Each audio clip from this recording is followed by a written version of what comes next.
हम अपनी जान के दुश्मन को अपनी जान कहते हैं, हम अपनी जान के दुश्मन को अपनी जान कहते हैं। मोहब्बत की इसी मिट्टी को हिंदुस्तान कहते हैं, हिंदुस्तान कहते हैं। जो दुनिया में सुनाई दे उसे कहते हैं खामोशी, जो आंखों में दिखाई दे उसे तूफान कहते हैं। जो ये दीवार का सुराख है साहब, जो ये दीवार का सुराख है, चाइना अमेरिका पाकिस्तान साजिशों का हिस्सा, मगर हम इसे अपने घर का रोशनदान कहते हैं, अपने घर का रोशनदान कहते हैं। परम सभा ने सभी लोकवासियों, शिक्षकों एवं विद्यार्थियों, मेरा देश प्रेम और राष्ट्र निर्माण के उपलक्ष्य में अपने कुछ विचार आप सभी के साथ साझा करना चाहूंगी। आजादी, आजादी का असली मतलब वही समझ सकता है जिसने कभी गुलामी की हो।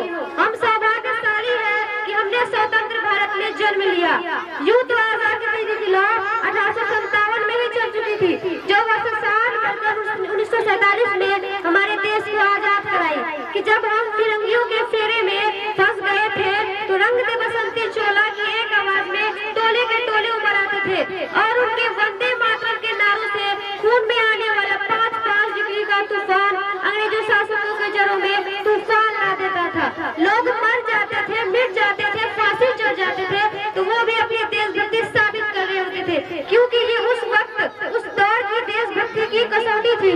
उसके बाद 62-65 और 71 के युद्धों में अपना सुहाग गवा देने वाली औरत जब घर के हालात ये हो जाया करते थे कि प्यार भी भरपूर गया, मांग का सिंदूर गया, नन्हे नौने हालों की लंगोटियां चली गई, छोटी छोटी बेटियों की चोटियां चली गई, बाप की कमाई गई, भाई की पढ़ाई गई, ऐसा एक विस्फोट हुआ, पता नहीं चला कि पूरे जिस्म की ही कई बोटियां चली गई। और आपके लिए तो एक आदमी बड़ा है साहब, किंतु मेरे घर की तो रोटियां चली गई, मेरे घर की तो रोटियां चली गई। वाले हालात